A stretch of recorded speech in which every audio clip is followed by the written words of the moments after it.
Last time ஒரு வீடியோல saree மட்டும் பிசினஸ் கிடையாது, சாரியை தாண்டி நிறைய கிட்ஸுக்கு இருக்கு, விமன்ஸுக்கு வந்து டாப் இருக்கு, இந்த மாதிரி நிறைய பிசினஸ் ஐடியா இருக்குன்னு சொல்லி நான் சொல்லியிருந்தேன். அதை பார்த்துட்டு ஒரு ஃபாலோவர் நம்ம கிட்ட கிட்ஸோட ஃப்ராக் எல்லாம் பிசினஸா எடுத்து பண்ணலாமா, சக்சஸ்ஃபுல்லா இருக்குமான்னு கேட்டிருந்தாங்க. ஸோ இந்த வீடியோல கண்டிப்பா அதை பத்தி நான் சொல்றேன். இப்போ ஒரு saree நீங்க வாங்குறீங்கன்னா 299 ஒரு saree இருக்குன்னா அதை ஒரு லாட்டா நீங்க பர்ச்சேஸ் பண்ணி முடிச்சிருவீங்க. பட் கிட்ஸ் விஷயத்துல ப்ராஃபிட் இருக்கும், ஆனா என்னன்னா பர்ச்சேஸ் காஸ்டும் அதிகமா இருக்கும். ஏன்னா ஸோ இதுல பொறுத்த வரைக்கும் நீங்க லாட்டா எடுக்க முடியாது, பாக்ஸ் பீஸா தான் எடுக்கணும். இப்போ ஒரு டிசைன் பேட்டர்ன் நீங்க எடுக்கிறீங்கன்னா 1 இருந்து 5 வயசுக்குள்ள இருக்கிற பேட்டர்ன் பாக்ஸ் பீஸ் அப்படியே நீங்க எடுக்கணும். இப்போ உங்களுக்கு 1 வயசோட ட்ரெஸ் சேல் ஆகுது, 4 வயசோட ட்ரெஸ் பெண்டிங்கா நின்றுச்சுன்னா அது அப்படியே தான் நிற்கும்.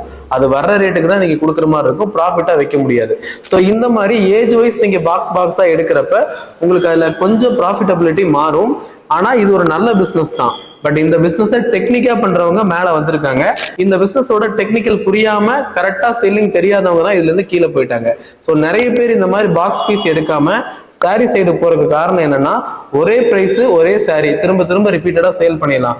பட் கிட்ஸ் அப்படின்னா வேற வேற சைஸ் இருக்கும், ஒன்னு மூவ் ஆகும் ஒன்னு மூவ் ஆகாது. இந்த மாதிரி இஷ்யூஸ்னால இந்த பிசினஸ்க்குள்ள வர்றதில்லை. பட் இதுவே நீங்க ஒரு ஓன் ப்ரொடக்ஷனா இருக்கீங்க, இல்ல வெளியே ப்ரொடக்ஷன் பண்ண இடத்துல இருந்து வாங்கி விற்கிறீங்க அப்படின்னா கண்டிப்பா உங்களுக்கு பக்காவான ப்ராஃபிட் நிற்கும். தேங்க்யூ.